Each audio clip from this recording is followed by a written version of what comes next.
Welcome to How to with me. Today, we'll learn how to greet people in informal contexts. One of the first words you probably learnt in English was hello. But there are other expressions for informal situations. Hey is a more informal greeting than hello.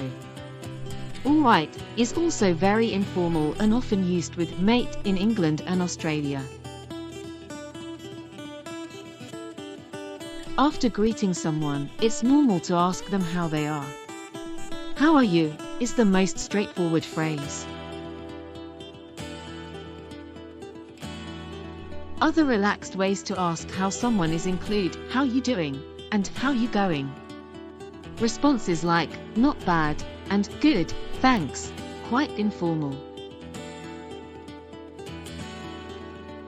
It's also common to return the question and ask the other person how they are.